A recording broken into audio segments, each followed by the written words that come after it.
Hey guys, I'm here with Luke Norseworthy. He's the pastor of Venture Community Church and host of the Newsworthy with Norsworthy podcast. So Luke, thanks for joining us today. And I'm going to go ahead and ask you the question I've been asking everybody. That's what's the one piece of advice you would give to someone struggling with porn addiction? Well, first of all, thank you for having me on the show. Do we call it the show? The interview? The Uh, website? the web series. I don't The web know. series? Whatever this is. I appreciate the invitation, and I don't pretend to be the expert on the subject, but I will give you my 2 cents. There was a book that came out a little while ago by an author named Charles Duhigg. He actually won a Pulitzer Prize for some of the other stuff that he's been working on. But he wrote a book entitled The Power of Habits.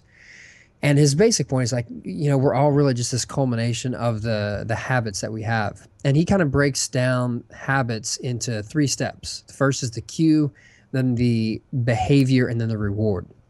And so for example, about a year ago, I kind of realized that every night, put my girls to bed, lay down on the couch, turn the TV on, and then I would start eating cookies and ice cream. And that's not like a long-term positive solution to have for what you're going to do every night. And so I realized, okay, this is a bad habit I got it stuck into. And then as I broke it down using Duhigg's model, it's okay. So the cue is the exhaustion, the fatigue, and then the behavior comes along of ice cream and cookies. And then the reward, of course, is eating the cookies and the ice cream. But the question you have to ask behind that is, what's the cue that's sparking this behavior? What's behind it that's causing the behavior to take place? And we obviously can figure out what the reward is. And so I think that's like the first step. If I'm going to give you one piece of advice for anyone struggling with abusing anything, whether it's porn, sex, alcohol, you have to ask, what's the question behind the question? What's the issue behind the issue? And often you're dealing with isolation, you're dealing with loneliness, boredom, stress, worry, fear, whatever that is, that cue that's sparking you to go to this behavior. You've got to ask, how can I befriend that? How can I become better friends with my fear? How can I become better friends with my boredom? And start to do that. And that's where I'd start.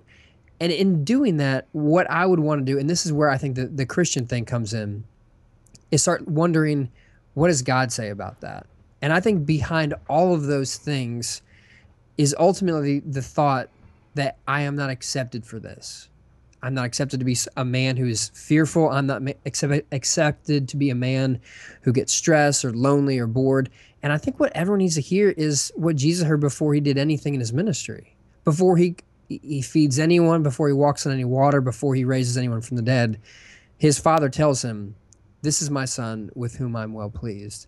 And I would start with that. Like, hear the voice of God that says, in your boredom, in your fear, in your stress, you are loved. Because this isn't doing something good for you. It's often coming out of a place of shame and guilt and fear. And you get in these nasty cycles and these nasty habits that can do some serious damage for you.